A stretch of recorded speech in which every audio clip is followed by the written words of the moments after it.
Hoy te traemos una de las historias más aterradoras y profundas de la historia moderna, los gulags soviéticos. Los campos de trabajo forzado creados bajo el régimen de Stalin fueron un lugar de sufrimiento, deshumanización y terror que marcó a millones de personas durante el siglo XX. Este vídeo te llevará a través de la oscura realidad de los gulags y descubrirás detalles que probablemente nunca habías oído antes. Todo comenzó después de la Revolución Bolchevique de 1917. En ese momento, la nueva URSS se consolidaba como un estado comunista bajo el liderazgo de Lenin, pero fue Stalin quien llevó la represión a un nivel sin precedentes. Con el ascenso de Stalin al poder a finales de los años 20 y principios de los 30, la persecución de los opositores políticos, los disidentes y aquellos considerados enemigos del pueblo se convirtió en una prioridad. En lugar de juicio justo, la paranoia del régimen y las purgas llevaron a la creación de un sistema masivo de campos de concentración y trabajos forzados, conocidos como los gulags. Los primeros prisioneros fueron, en su mayoría, opositores políticos, pero rápidamente el sistema se expandió para incluir a una cantidad mucho mayor de personas. Desde campesinos que se oponían a la colectivización forzada de la tierra, hasta aquellos que simplemente tenían la desgracia de ser acusados injustamente de traición. Estos campos no solo servían para eliminar a los disidentes, sino también como una forma de controlar a la población a través del miedo y el sufrimiento. Las condiciones en los gulags eran inimaginables. Los prisioneros eran transportados en condiciones inhumanas, hacinados en vagones de tren, sin comida, agua o ventilación adecuada. Los que sobrevivían al largo viaje llegaban a campos donde las condiciones eran aún peores. Las temperaturas en Siberia alcanzaban los -40 grados centígrados, y las temperaturas internas de los barracones no eran mucho mejores. No había calefacción y, en muchos casos, los prisioneros debían dormir en el suelo, sin mantas ni ropa adecuada para soportar el frío. El trabajo en los gulags era extremadamente duro. Los prisioneros trabajaban en condiciones de agotamiento extremo, a menudo sin descansos y con muy poca comida. La construcción de infraestructuras clave para el régimen soviético, como presas, carreteras y fábricas, estaba en manos de estos prisioneros, que a menudo morían debido a la sobreexplotación.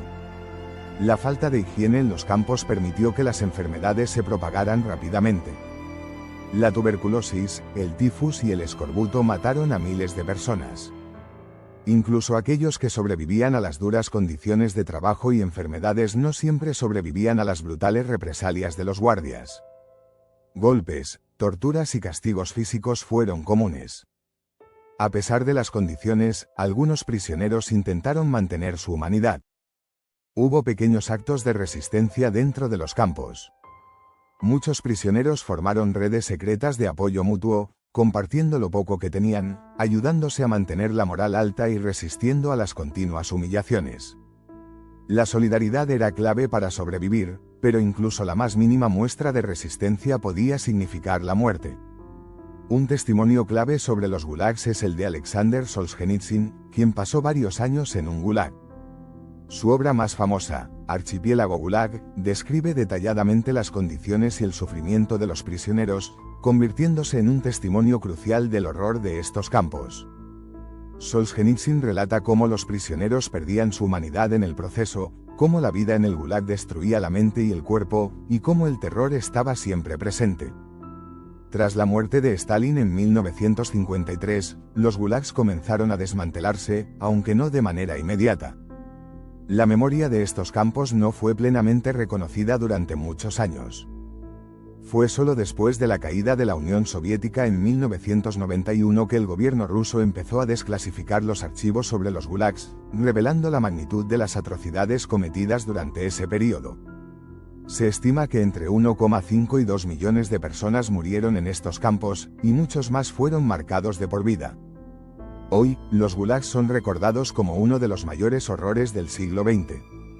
El Museo del Gulag en Moscú, creado para preservar la memoria de aquellos que sufrieron, es un testimonio de las atrocidades cometidas.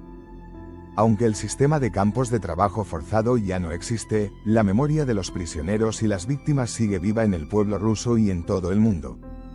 Recordar los gulags es una forma de garantizar que tales atrocidades no se repitan. La historia de los gulags no solo es un recordatorio del sufrimiento de millones de personas, sino también una advertencia sobre el poder absoluto y el control de los regímenes autoritarios. Las cicatrices que dejaron en los sobrevivientes perduran hasta el día de hoy, y la lección que nos dejan es clara: nunca debemos permitir que el poder político se convierta en una fuerza descontrolada que pisotee los derechos humanos. Si te ha conmovido esta historia y crees que es importante recordar los horrores de los gulags, no olvides dar like, compartir este vídeo y suscribirte para seguir aprendiendo sobre momentos clave de la historia. Déjanos tus comentarios sobre qué tema te gustaría que tratáramos en el próximo vídeo.